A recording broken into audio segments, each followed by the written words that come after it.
Super conferences, the SEC, the Georgia Bulldogs, Greg Sankey, Kirby Smart. We're talking about all of it next on the Locked On Bulldogs podcast.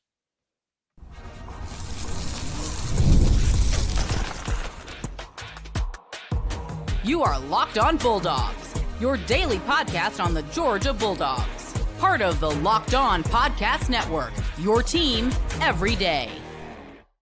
What is up, everybody? Welcome back to the Locked On Bulldogs podcast. I am Daniel. Happy to have you here with us again this week.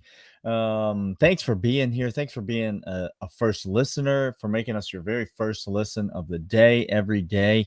Things like that, little things like that help out the algorithm. If Locked On Bulldogs is the first thing you go to every single morning, we really appreciate that. On your way to work, at the gym, wherever you are, on a walk in the neighborhood. We appreciate you taking us along with us. Thanks for being an everydayer, for being here each and every day. As you know, we are your team every day. The Locked On Bulldogs podcast, part of the Locked On Podcast Network. And thanks for being a part of the 199, loyal third segment listener, someone who stays all the way to the end. You guys are the best. You guys are the reason this podcast goes. Again, little shout out to the 199. If there is something, a question, a burning question that you have about this 2025 Georgia football team that you want us to cover in the offseason, things that you want discussed, questions that you have, issues that you feel like may be problematic for Georgia, a positive thing about Georgia that you don't feel like anybody's talking about, we would love to hear from you. You can reach out to us, of course, on Twitter at Dawgs Podcast, or you can reach out to us by email, lockedonbulldogs@gmail.com.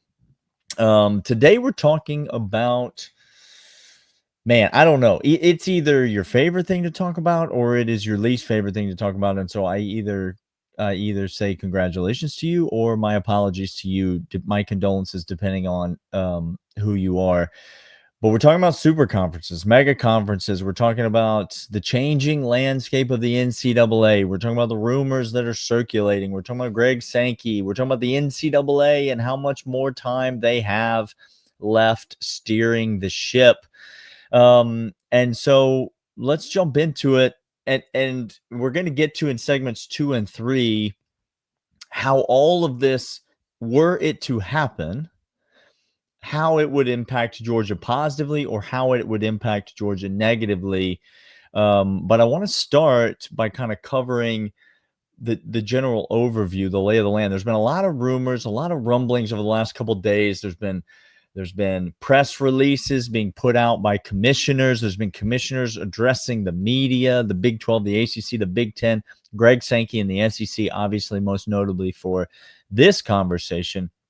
And a lot of the talk has been about, there seems to be some traction, some rumblings of the what right now appears to be the Big 10 and the SEC, the two most formidable college football powers at the very least. But let's be honest, college basketball, the SEC was dominant. College baseball, the SEC is dominant. By the way, Georgia hosting a super regional, or a regional, which is not a super regional, a regional, which is a heck of a lot of fun. Number 7 national seed, trying to get back to Omaha, the College World Series. The SEC dominates the landscape of all these sports, and particularly in college football, it's the Big 10 and it's the SEC. That's where the bulk of the power is being consolidated in terms of the major programs.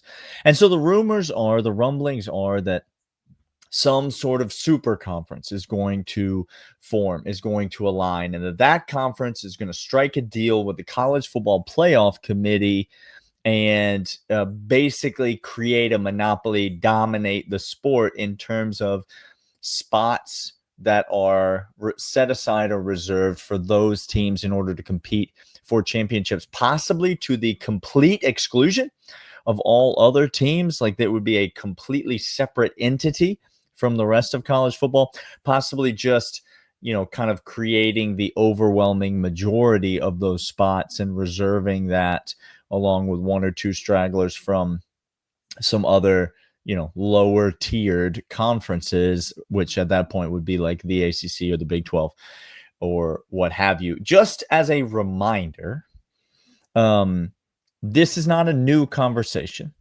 the landscape of college football has been changing for quite some time. And the NCAA, which is the highest governing, I'm using heavy quotations right now, governing body in college athletics, the NCAA does not own its own college football championship. So college football is by far its biggest product, the NCAA's biggest product. And if you don't think of these sports as products that a company is selling, then you're sweet and naive and innocent and beautiful, but I don't know what to tell you.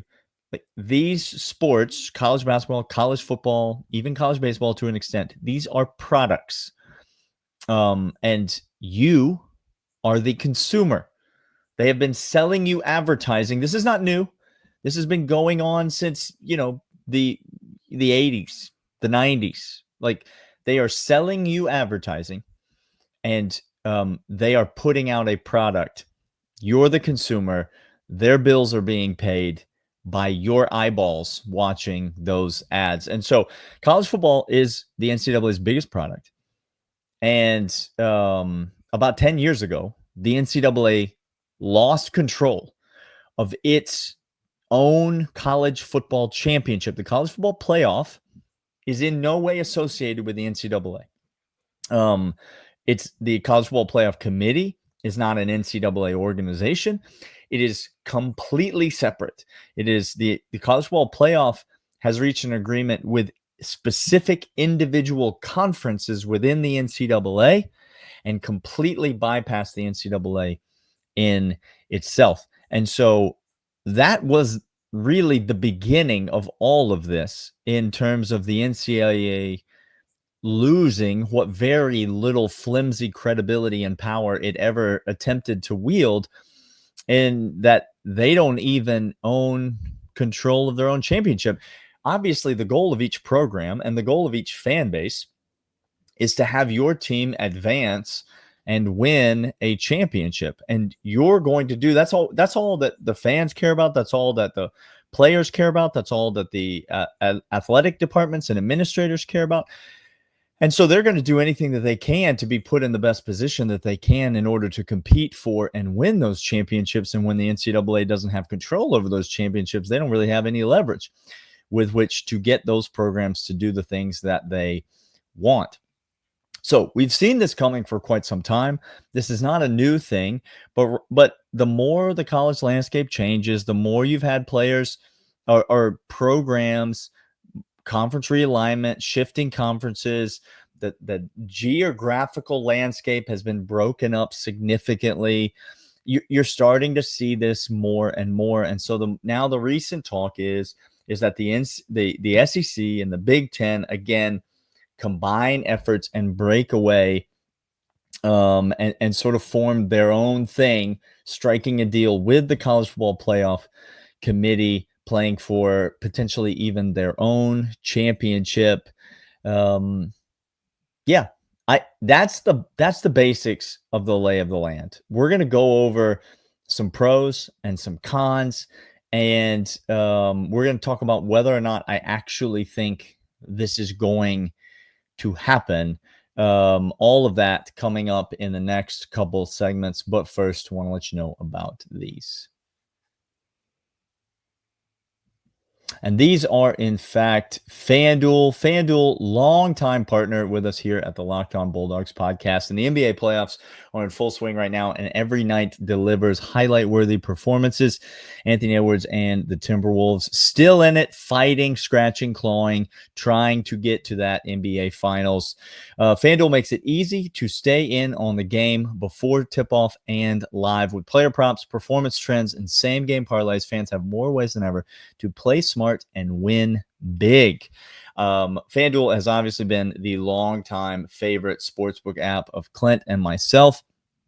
I'm still betting on Anthony Edwards. By the way, I took a Pacers bet earlier to win the title, and I'm feeling great about that. At the beginning of the playoffs, $200 in bonus bets on FanDuel if your first $5 bet hits. how could that deal not be intriguing to you?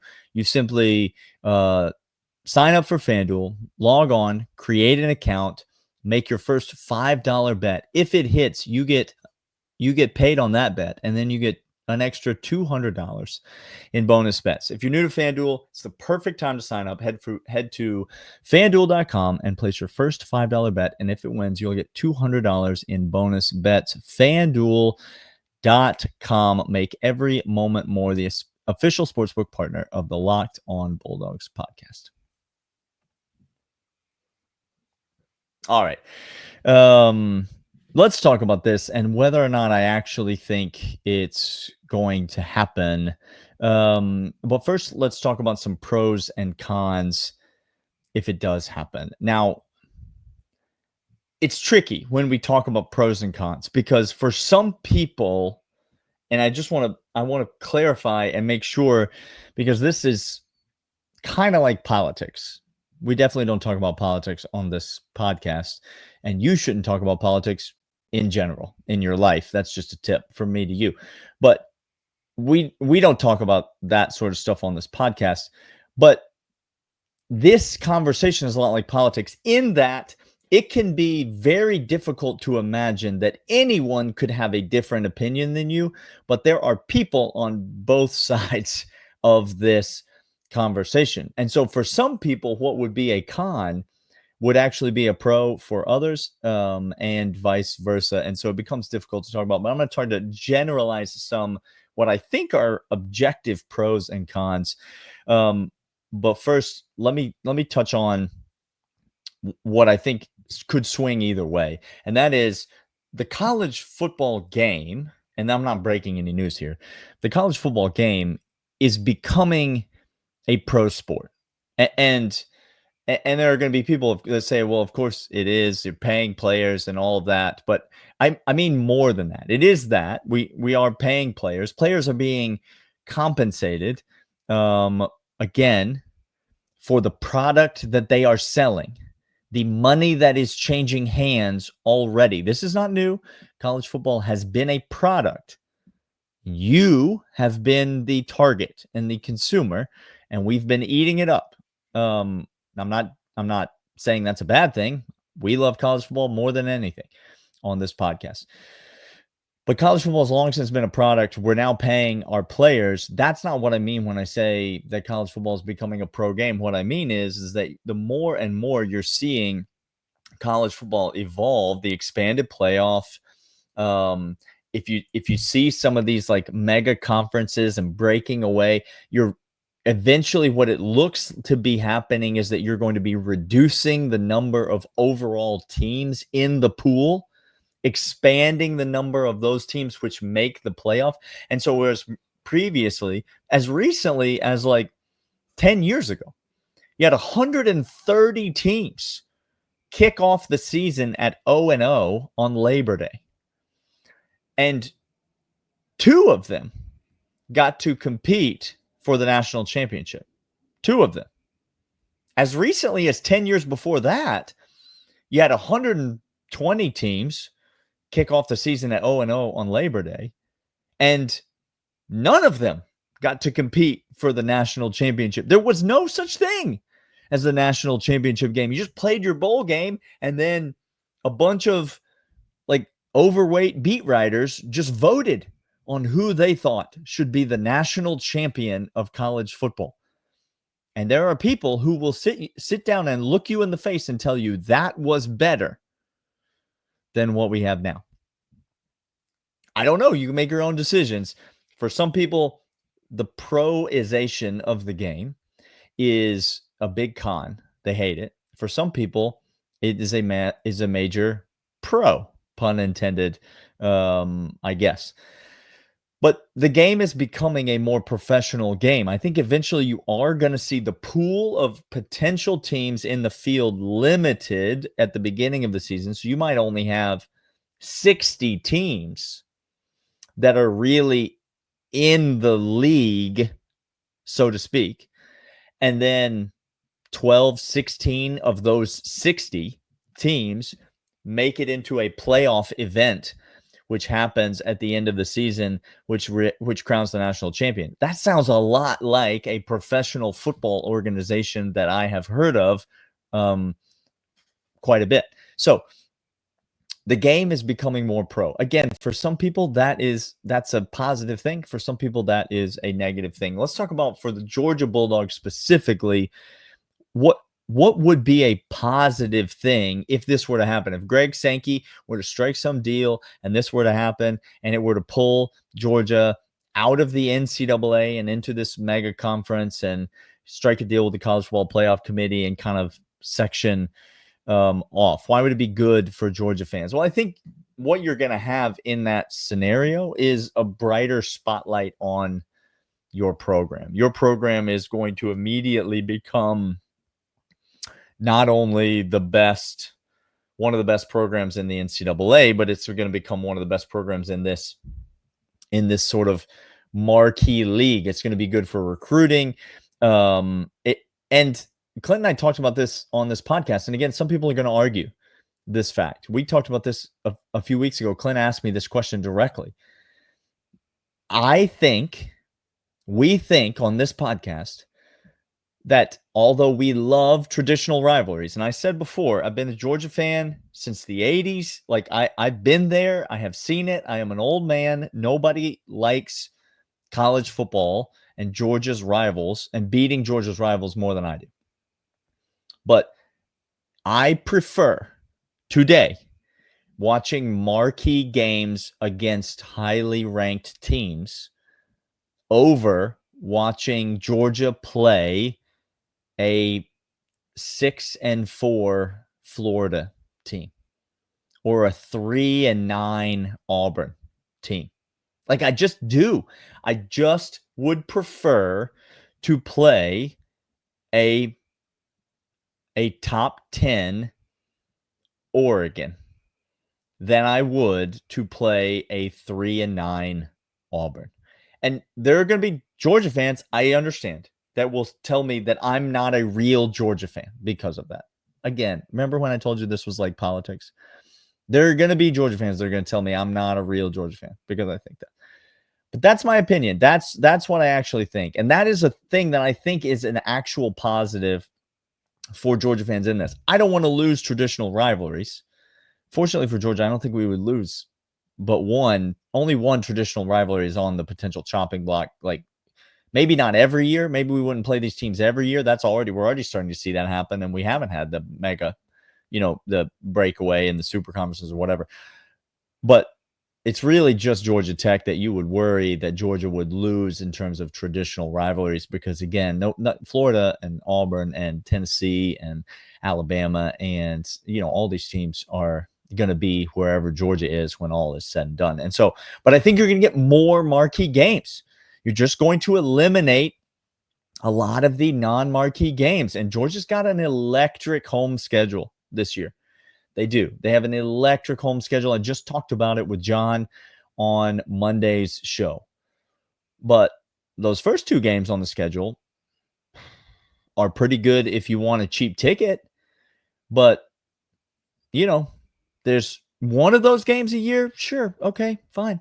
But playing multiple of those games per year, you're not going to see that moving forward in college football, I don't think. And I think overall, that would be a good change for Georgia. It would be a good change for me as a Georgia fan. What would be negative for Georgia? Well, I've touched on it already. College football is the greatest sport in the world. It has been the greatest sport in the world for quite some time. And the more you change it, I'm not saying it can't be improved, because there have been some changes that have improved college football.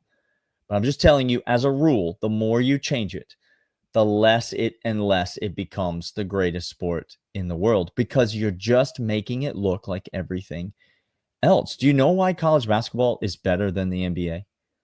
Because the players are worse. College basketball is better than the NBA because the players are worse, because the rules are different, because the players are worse. It is a different game. It's played with different rules. But slowly over time, they've changed college basketball to look more and more like the NBA. Well, guess what? The players aren't as good as NBA players. And so it's watered down at times the product in college basketball, and it's created a lesser version of the NBA. You just become the NBA junior. College football is its own thing. It doesn't need to try to become the NFL junior. It doesn't need to try to change in order to scratch that itch. But the more you do it, the less and less it's going to become the unique, beautiful thing that it is. But change is inevitable. And so let's talk about whether or not this is actually going to happen. Do I think that the SEC and the Big Ten are actually going to pull the trigger on this? Do I think a change is imminent? Do I think that something like that is coming up? I will talk about that right after these.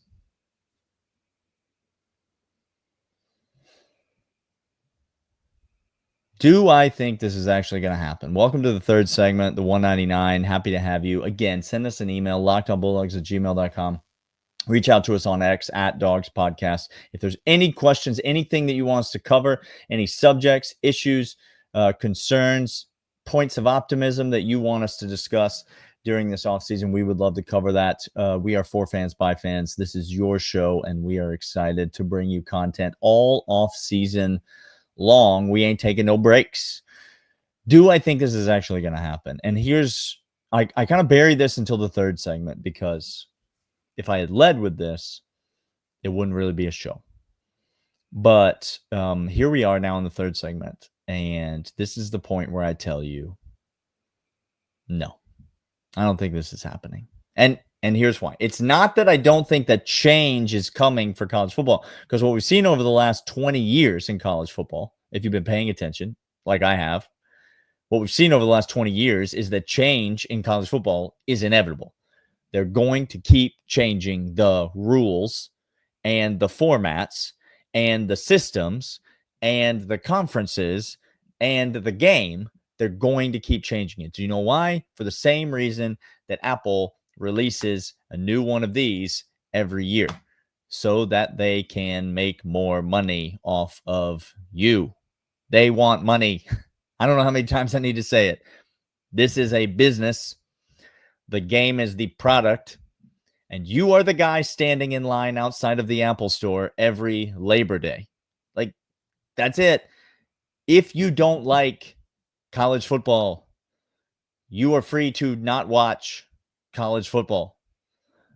None of us are presumably going to be making that choice. A lot of us are going to threaten it, right? A lot of people are going to threaten to stop. Well, I can't watch this college. This new college football. This ain't for me. I don't know anything about that. But at the end of the day, you're going to watch. You know why you're going to watch? Because the Morris Hall tailgate does not quit. You hear what I'm saying? You're going to show up on Saturday in Athens, God's country, the most wonderful place in the world. You're going to stroll over to Morris Hall. You're going to see all your friends. You're going to have an amazing time. And then you're going to go watch a game in Sanford Stadium. They're going to play the fanfare the fourth quarter. They're going to play the battle hymn before the game starts. Larry Munson's voice is going to come over the PA, and you're going to forget all about all those complaints and all that nonsense. Change is inevitable in college football. That is true. But this change, this particular rumbling, this is just a byproduct of the fact that it's the offseason and we ain't got nothing else to talk about. And I'll tell you why. Because nothing is going to happen with this for at least a couple of years, right? There's no timetable in which anything happens in 2025 or 2026 or really even 2027, but even we could just stop there. There's 0.00% chance that anything happens within that time frame. And let me just ask you this. Do you really think, with as much as college football has changed in the last 10 years, do you really think that over the next 2 years, this is going to be the last idea that anybody has to change college football? Like, do you really think that this is where we're going to go? Do you remember we were going to have a 6-team playoff? Does anybody remember that? A 6-team 4-team playoff. That's what we're going to have. The 4-team playoff just isn't working. We said that after like year 1 of the 4-team playoff. And so what we're going to do is we're going to go to 6 because it's going to provide for every conference to get a team in. We had 5 conferences. The Pac-12 existed. Shout out to the Pac-12. And then we have an at-large team. Gives a way for Notre Dame or maybe 2 SEC teams to get in. And then we were going to do 8 because 8 makes sense. You know what? It's 8. It's clean. It's nice. It's even. It's clean. And there were a couple of years where an 8-team playoff was inevitable. It was definitely going to happen. Never happened. 16 playoff never happened.